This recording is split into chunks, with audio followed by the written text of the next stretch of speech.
Okay, so heater hose connections. I get calls for this all the time. So a couple of things you need to be aware of. First of all is there's a top hose, there's a bottom hose. Top hose says top tube on it. Second thing you need to be aware of. The later LV or facelift, if you're in the UK, vehicles, they tend to have plastic hose and the earlier ones have rubber hose. The rubber version and the plastic version, the part numbers supersede. So if you've got plastic, it's no problem to put the rubber one on and same vice versa. All right?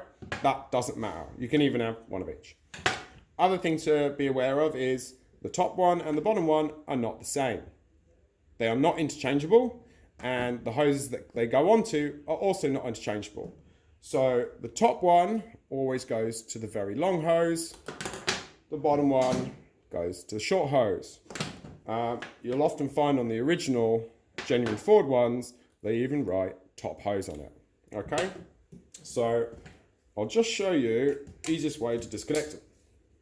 So that's connected, can't get it off, okay? And this process is exactly the same for this end of the heater matrix. If you look, there's this grey mark here.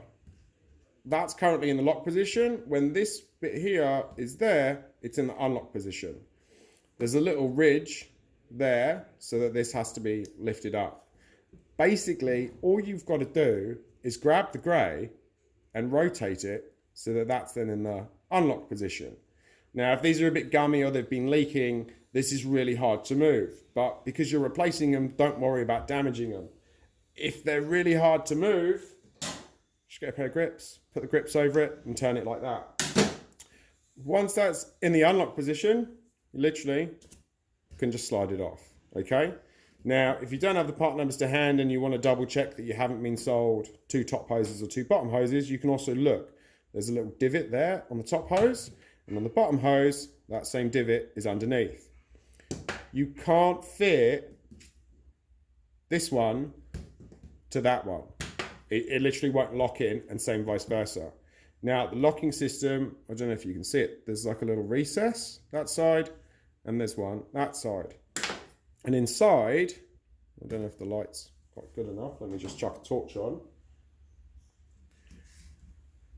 You can see there's like that little grey plastic bit in there. So when you turn this, that grey bit locks in and locks into that bit.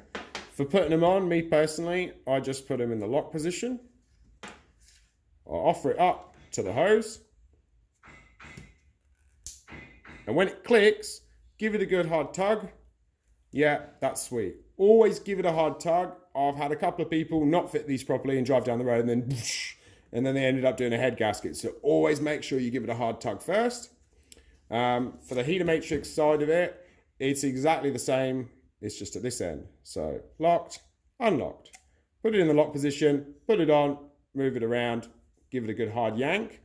There is a bracket that sits like that on them. It's black and it also holds some brake lines. And I think it might hold a fuel line as well.